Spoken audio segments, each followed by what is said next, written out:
"Stay away from my wife!"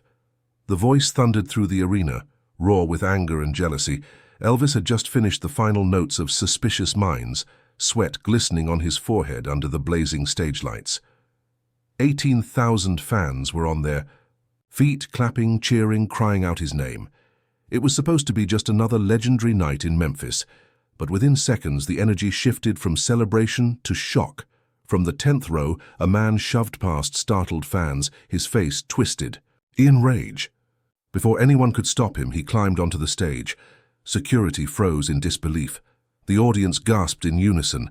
Elvis turned, his iconic white jumpsuit glittering under the lights. He saw the man storming toward him, pointing, shouting, "Stay. Away from my wife, she's mine."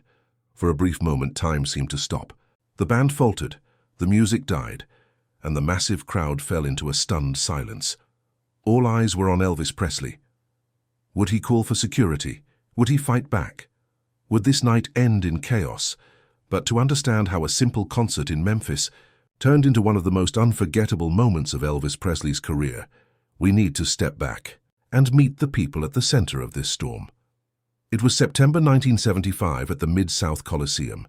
Elvis was returning to his hometown for one of the most anticipated concerts of the year. The venue was packed with 18,000 screaming fans, young and old, all desperate to see the king once more. In the 4th row near the center aisle sat a couple who seemed like any other fans in the crowd, David and Susan Martinez. David was 38, a factory worker with a stocky build and rough hands hardened by years of labor. Susan was 34, warm-faced, with eyes that still carried the sparkle of a teenage girl who had grown up swooning over Elvis records. Susan had adored Elvis since she was a teenager. She owned every album, every magazine clipping, and when Elvis came to Memphis, she begged her husband to take her. For Susan, this concert wasn't just entertainment. It was a dream come true. But for David, it was something else entirely. From the moment the lights dimmed and Elvis walked onto the stage, David's jaw tightened. He watched Susan's face light up with pure joy, her eyes glued to Elvis as if no one else in the world existed. Every time Elvis smiled at the crowd, Susan's heart fluttered, and David's stomach knotted tighter. To him, Elvis wasn't just a performer. He was competition. By the time Elvis launched into Burning Love, Susan was singing along, her voice trembling with excitement, her hands clutching her chest as though she couldn't believe she was really there. Tears streamed down her cheeks. David leaned closer, whispering harshly, "Calm down, Susan, people are staring." But Susan didn't even hear him. Her entire soul was locked on the man in the glittering jumpsuit. The more Susan cheered, the darker David's mood grew. He folded his arms, his knuckles white, watching his wife swoon over another man, the king of rock and roll. And when Elvis stepped closer to the edge of the stage, reaching out a scarf to a lucky fan in the front row, David snapped. He couldn't take it anymore. He stood up, knocking over his seat, and before anyone could stop him, he pushed his way to the aisle, his face red with fury. 18,000 people gasped as David climbed onto the stage, and history was about to be made. "Who do you think you are?" David's voice cracked through the speakers, echoing like a cannon blast. The entire Coliseum fell silent. The band froze mid-note. David stood only feet away from Elvis now, his chest heaving, fists clenched. "Stay away." "From my wife," he bellowed, pointing into the audience. "She's mine, you hear me, Presley? She's mine." All 18,000 eyes turned toward the 4th row, where Susan Martinez sat paralyzed, her hands trembling. Tears of shame rolled down her cheeks as she realized every person in the arena was staring at her. Security guards rushed forward, ready to tackle David, but Elvis lifted his hand. "Wait!" His voice was calm but firm. The guards froze. The audience gasped. What was he doing? Why wasn't he letting them handle it?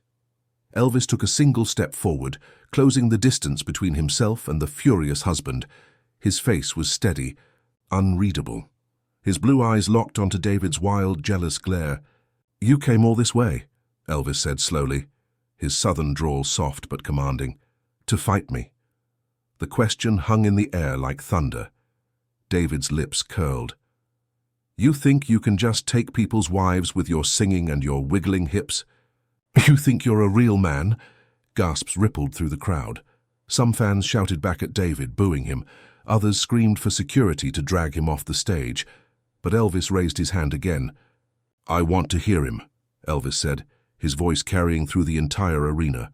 "Tonight this man's got something to say, and I want all of you to listen." The crowd was stunned.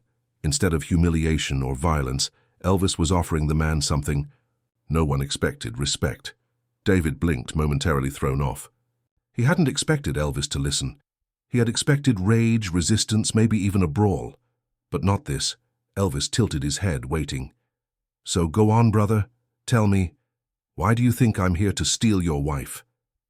The entire Colosseum leaned forward, holding their breath. Even Susan covered her mouth, terrified of what her husband might say next. David's voice cracked, his anger suddenly colliding with raw insecurity. "She looks at you like she used to look at me. You're everything I'm not. You got the fame, the money, the looks. How am I supposed to compete with Elvis Presley?" The confession echoed through the arena, heavier than any insult. Susan sobbed harder, covering her face. The audience murmured, moved by the raw honesty spilling from the jealous husband's heart. Elvis's expression softened. Slowly he walked closer, until he stood just a few feet from David. He spoke gently, but every word cut through the silence like lightning. "Son, if you think being a man is about competing with me, then you don't understand what real strength is." The audience gasped. A wave of electricity swept through the Colosseum. But Elvis wasn't done. He leaned in, almost whispering into the microphone. "Real strength is not about jealousy. It's about love, protecting the people you care for, lifting them up, not tearing them down." The arena erupted in applause. David froze, his fists trembling, his face red, not just with anger now, but with shame. His chest heaved as Elvis's words sank deeper than any punch could. Elvis gently placed a hand on David's shoulder. "You don't need to fight me, brother. You need to fight for her heart, and that starts with respect." 18,000 fans roared. The entire building shook with applause. For a moment, David stood frozen under the stage lights, his chest heaving, sweat dripping down his temple. The weight of 18,000 eyes bore into him. He wanted to lash out, to scream again, but Elvis's hand on his shoulder felt like an anchor. Elvis didn't flinch. He didn't move back. Instead, he leaned closer, his voice soft enough that the microphone barely caught it. "You see, friend, you think this show is about me, but it's not. It's about all of us, about the love we share, the music that brings us together." The crowd was utterly silent. You could hear a pin drop. Even the band, still frozen behind their instruments, watched. In awe. Then Elvis turned away from David and addressed the entire arena. "How many of y'all ever felt jealous before? How many ever felt like you weren't enough?" Hands shot up across the audience. People shouted, "Yes, and I know that feeling." Elvis nodded slowly, then turned back to David. "You're not alone, brother. We all feel that way sometimes. But you don't have to let it eat you alive. You can turn it into something better, into love." The crowd roared. David's face twisted. Anger, shame, confusion, all crashing together. His voice broke as he whispered into the microphone Elvis held toward him. She just doesn't look at me like she used to." Susan buried her face in her hands. The entire arena gasped, hearts breaking at the raw admission. And then Elvis made his move. He gently took David by the wrist, guiding him toward the edge of the stage. "Susan," Elvis said, pointing into the fourth row, "come on up here, honey." The spotlight swung down on Susan Martinez. She froze, trembling. The audience erupted in cheers, urging her forward. Security helped her climb onto the stage, her legs shaking beneath her. When she reached the top, Elvis stepped back, leaving David and Susan standing together in front of 18,000 people. David couldn't look her in the eyes. His head hung low, ashamed. Elvis picked up the microphone again, his voice gentle but commanding. "David, look at your wife. Right here, right now, this is your moment. Don't waste it on jealousy. Show her the man you promised to be." The audience held its breath. Susan's lips trembled as she finally lifted her gaze to meet her husband's, and then Elvis said the words. That shook the Colosseum. "You don't need to fight me, you need to dance with her." The arena exploded. 18,000 voices screamed with joy. The band, catching on to Elvis's cue, began to play the opening chords of Love Me Tender. David blinked, stunned. Dance? Here, in front of all these people? Elvis smiled, slipping the microphone aside. Son, if you can't dance with your wife in front of 18,000 strangers, how do you expect to hold her heart when you're alone? Susan gasped, covering her mouth, tears pouring down her cheeks. David's fist slowly unclenched. He looked at her trembling hands, then at Elvis, then back at her. His breathing slowed. Finally, awkwardly, he reached for her. Susan stepped closer, sliding into his arms. And then, as Elvis sang Love Me Tender in that velvet voice that could melt steel, David and Susan Martinez began to sway. The crowd went absolutely wild. Thousands stood cheering, clapping, some even crying as the jealous husband transformed before their eyes, not into a fighter, but into a man rediscovering his wife. Elvis circled them slowly, singing directly to them, Love me tender, love me sweet, never. Let me go. 18,000 fans sang along, their voices rising into a tidal wave of sound. The jealous rage that had nearly destroyed the night was gone, replaced with love, unity, and the healing power of music. David whispered into Susan's ear, his voice breaking, I'm sorry. I forgot how to love you right. Susan sobbed, clinging to him tighter, and Elvis, still singing, gave them both the gift of a lifetime, a moment that transformed not only their marriage, but an entire arena. The music faded, but the electricity in the air did not. David and Susan clung to each other, swaying long after the last note of Love Me Tender dissolved into silence. The Colosseum erupted into thunderous applause.